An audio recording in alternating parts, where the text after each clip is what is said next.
Jadi gue kan lagi jalan di salah satu mall di Jakarta Selatan.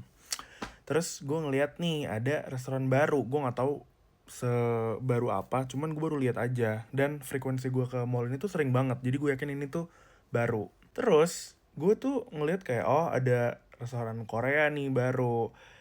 Ada hangul-hangulnya nih, signage-nya. Terus gue lagi baca-baca nih apaan aja sih namanya kali ya gitu. Iseng aja gue lagi lewat. Tiba-tiba pas gue baca, liat gak lo? Baca apa? Lorem ipsum. It's giving IKN. Jangan sedih, masih ada lagi. Tuh, lo lihat ya. Oh, hangulnya kebalik. Tulisannya Masita. Cuman, mohon maaf pak, ini harusnya mereng pak. Horizontal, bukan vertikal. Kebalik. Vertikal pak, bukan horizontal. Ini kebalik, yang ini. Gue paham betul bahwa brandingan Korea-Koreaan itu sangat amat atraktif buat market Indonesia. Sampai bau sabun cuci piring strawberry Korea gitu. Gue juga nggak tahu sih emang kalau strawberry puncak kenapa. Apa salahnya mungkin strawberry ini Australia. Strawberry Australia. Nah, gue nggak tahu kenapa harus strawberry Korea. Mungkin saking atraktifnya itu untuk market Indonesia. Cuman setidaknya gitu loh, sekecil-kecilnya yang bener lah tulisannya, maksudnya kayak dikiranya mungkin nggak nggak ada yang ngerti apa gimana, gue nggak tahu ya, bukannya sosokan, cuman kayak lu paham gak sih maksud gue? Kan kita kan pengen ini nih adopt sebuah budaya bahasa gitu, pasti kan pengen yang bener gitu loh, yang genah gitu loh. So kalau misalnya kayak asal ditaruh tulisannya lorem ipsum sama tulisannya harusnya vertikal jadi horizontal, maksud gue kalau ini kayak warung pinggir jalan atau kayak di kantin sekolah gitu, ya udah deh asal branding Korea gitu. Tapi ini kan di mall. Itu tuh food chain, bro. Do better. Hai kak, kembali lagi di Keparat, Kemampuan Percakapan Korporat. Hari ini kita dapat inquiry dari salah satu murid keparat kita yang nampaknya sedang confused dan juga gloomy nih teman-teman. Jadi sobat keparat satu ini disuruh-suruh oleh seseorang yang bukan atasannya untuk melakukan hal-hal sepele di luar tanggung jawabnya. Ini bukan atasan ya, berarti mungkin dia bawahan, bisa rock, bisa. Berarti ini hierarkinya sama ya, kita lihat di sini bukan atasan ya. Lalu bagaimana cara yang baik dan bahasa korporat yang benar untuk menyampaikan aspirasi tersebut? Jangan sedih, ini curhatannya terlihat emosional, tapi sebelum kamu pecahin kepala kamu, aku akan bantu memecahkan masalahmu dengan bahasa korporat. Kalau kita identify di sini masalahnya itu masuk ke klasifikasi workload task management complaint. Nah, fokusnya itu di complaint. Kita tentunya sebagai budak korporat tidak bisa semena-mena, tidak bisa semata wayang untuk tiba-tiba komplain gitu kan. Who are you? Jadi harus apa? Ya, resign. Enggak dong.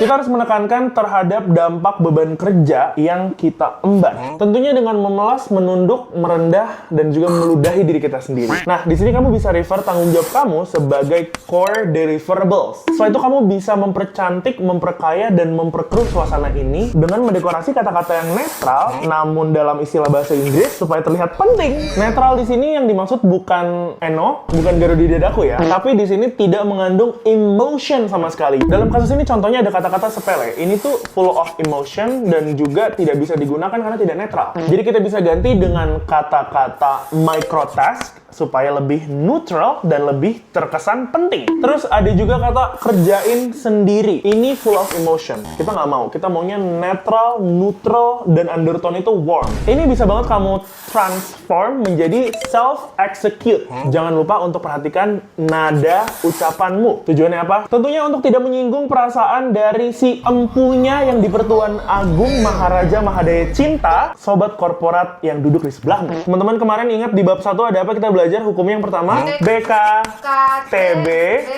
MEB. Apa kepanjangannya? Banjir Kanal Timur. Budak korporat tidak boleh menunjukkan emosi berlebihan. Anggap dirimu sebagai robot yang dipergunakan secara serampangan. Jadi kalau kita summarize di sini akan jadi seperti ini. Hai kak, punten banget nih ada concern dari diriku terhadap additional micro task. Ini tuh agaknya buat core deliverables aku jadinya highly fragmented gitu sih kak. Kalau aku boleh propose nih kak, mungkin task yang low impact tapi high disruption ini bisa di self execute biar diriku bisa fokus ke deliverables yang sifatnya mission critical nih kak. Friendly reminder juga nih kalau kita tiernya sama dan gak ada perbedaan dalam job description kita nih. Jadi unless kamu anak CEO, aku belum bisa tunduk nih kak. Tapi what's his deal? Kenapa ya pak? Ini abang mau ke depan? Iya, mau ke Madura Shop ada purchasing sih. Mancing, mau mancing. Purchasing? Hah? Pembelian. Ada Pembelian, warung pancingan. Warung Iya. Madura mau beli basic necessity. Sembako. Oh belanja. Belanja. Iya, belanja pancingan ke depan. Adul fishing. Saya Adul Bising. Yes. Ada apa ya kak ya kalau boleh di-share ya? Kebijakannya, kita harus pakai pengawalan kalau mau ke depan. Kalau boleh di-enlight ya, policy-nya dari mana ya? Maksudnya Polisi nggak ada. policy, kebijakannya from your part dari tim dirimu itu belum di floor nih ke tim diriku, jadi bolehnya di tim dirimu nih. Karena aku nggak enlightened banget gitu loh.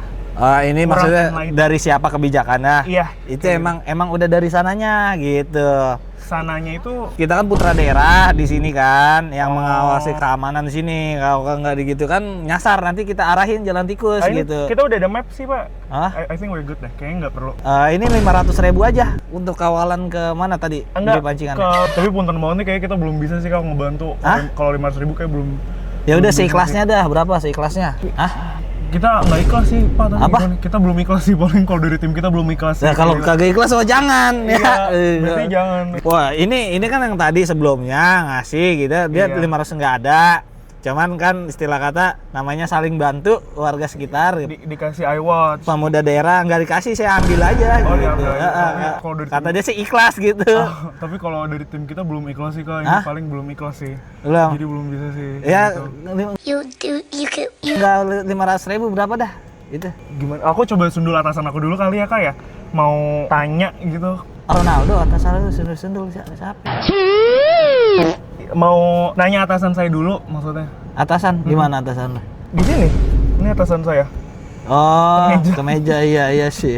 Selanjutnya kita akan menyingkap tabir dari sebuah sound yang marak diperdengungkan di sosial media. Kamu pernah dengar sound ini? Anak-anak kapling, siapa yang nendang titiknya si Sarip? Adanya Alan pulang ngaji, kesakitan titiknya. Kalau nggak ada yang mau ngaku, nanti ditendang satu-satu. Mau? Enggak. Nangis pulang ngaji nasi Sarip mah. Ada pertanyaan di sini? Apaan? Mama nggak tahu itu apaan sih? Mama nggak tahu. Ini adalah sebuah accusation, tuduhan atas sebuah insiden dari seorang ibu-ibu yang nge-voice note di grup kompleks. Di sini yang menjadi pertanyaan adalah siapa yang nendang titiknya Sarip? Ini tuh tentang who done it dan siapa Sarip. Itu nanti kita akan bahas semua. Siapa yang menendang titiknya Sarip ini sebuah tuduhan keji dari seorang ibu kepada anak-anak yang sebenarnya mungkin tidak bersalah. Iya. Kenapa yang dituduh anak-anak kapling deh? Pertanyaan yang bagus ya. Anak-anak kafling ini kita asumsikan sebagai kompleks karena di kafling, bukan di pemukiman padat penduduk. Ini mungkin ada sebuah social class gap di antara kedua pihak ini. Jadi anak-anak kafling yang dianggap lebih bourgeois dengan anak-anak di luar kafling yang ternyata tuh mungkin quote unquote proletar atau masyarakat umum, masyarakat biasa yang tidak memiliki akses yang sama. Dan di sini mungkin ada sikap klasis gitu loh. Kalau misalnya ternyata anak-anak itu tinggal di kafling dan dia mendapatkan diskriminasi, ini udah klasis. Ini tuh victim mentality namanya. Ketika seorang yang merasa tidak dalam satu kelas yang sama tapi tidak punya valid opinion, akhirnya dia menyerang kelas sosial. Alan siapa deh? Alan adalah kakaknya Sarip. Jadi kalau dipanggil si Alan. Sialan by Adrian Halif. Sebenarnya Adrian Halif mungkin namanya Adrian Sarip. Terus kenapa si Alan dibawa-bawa? Padahal yang ditendang titiknya adalah Sarip. ini adalah tanda bahwa Alan itu adalah sosok yang mungkin disegani. Sosok yang mungkin menjadi tetua di antara geng-geng anak-anak kecil ini. Dia adalah yang dituakan, yang di pertuan agung. Sehingga mungkin ibunya merasa bahwa ketika dia membawa, ini adiknya si Alan. Si Sarip ini adiknya si Alan, dan mungkin anak-anak itu akan takut. Namanya apa? Power abuse. Maybe, just maybe, ini adalah salah satu bentuk perlawanan dari anak-anak kafling terhadap tirani Alan. Yang selama ini mungkin dia adalah pemimpin yang tiran, pemimpin yang tidak amanah. Pertanyaannya menjadi valid adalah sebagai seorang wanita, sebagai seorang ibu, bagaimana mau menanggapi sifat protektif dari ibu Sarif dan Alan ini? Would you do the same? Mungkin bersikap sama ya, mau tendang-tendangnya aja semua titik-titik anak-anak itu. Nggak pakai parenting, tendang-tendang aja. Datang dari seorang guru BK itu diabolical sebenarnya. Berarti mungkin anak-anak kapling sudah pada ditendang-tendangi ya dek titiknya ya? Exactement. Karena di sini sampai saat ini tidak ada klarifikasi atau keberlanjutan dari kasus ini. Kita bisa pakai ad hominem bahwa mungkin ibunya sudah menendang satu-satu. Aku lagi. Bentar, mbak gue di Jakarta. Terus ini gue lagi di Itali. Tetap gue yang disuruh belanja bulanan. Aku pesenin aja online. Ya, nyonya tinggal tunggu beres pokoknya. Ya, oke. Mbak gue tadi nelfon, katanya bahan pangan sudah habis di rumah. Sedangkan gue lagi di mana? Lagi di Italia, teman-teman. Gue lagi di jalan nih untuk memenuhi bahan pangan gue sendiri di sini. Tapi nggak apa-apa. Kita coba cari cara kirimin dari sini. Kita kirimin dari jauh. Bukan cuma doa dan bukan cuma salam kangen yang bisa dikirim dari jauh. Tapi sekarang harusnya banyak cara ya. Karena kita di Roma, banyak jalan menuju Roma. Terus mau ambil salah satu brand favorit gue nih, Cukup Laki. Gue sebagai penyandang laktos intoleran tuh cinta banget tau sama Itali. Salah satunya ini gara-gara ini. Mereka tuh hampir semua susunya tuh ada nih. Senza Lattosio atau tanpa laktos. Ini juga Senza Lattosio. Ini ada Senza Grazie alias tanpa lemak. Tapi berarti dia dikasih grasi sama presiden? Enggak, bukan. Kebetulan dia bukan kriminal. Grazie itu artinya lemak. Gitu sih teman-teman. Selain Senza Lattosio, mereka juga ada Senza Zuccheri alias zero sugar. Bahkan nggak cuma selainya, sampai saus juga ada. Nah, ini ada yang Meno Zucchero e Sale, jadi lebih sedikit salt sama gula. Tapi intinya adalah semuanya tuh ada pilihan gitu loh. Ada yang tanpa lemak, ada yang tanpa gula. Semuanya ada. Padahal ya kan orang Asia yang lebih banyak laktos intoleran ya daripada Caucasian. Cuman mereka lebih lengkap tau. Tapi namanya semua hal pasti ada plus minusnya. Ini salah satu kekurangan menurut gua. Mereka tuh belum ada grade yang A sampai D gitu loh. Makin sehat itu makin A gitu. Jadi A, B, C, D, E. Nah, jadi kalau misalnya kita orang awam yang nggak ngerti sama nutrition information kayak gini, bisa langsung lihat aja, oh ini grade-nya A, berarti lebih sehat. Sama kekurangan lain yang menurut gue di sini, walaupun lengkap, tapi gue tuh harus jalan ke sini jauh banget. Mana transportationnya juga kadang nggak reliable, suka telat, nggak jelas, suka tiba-tiba ngilang, suka nggak ngabarin.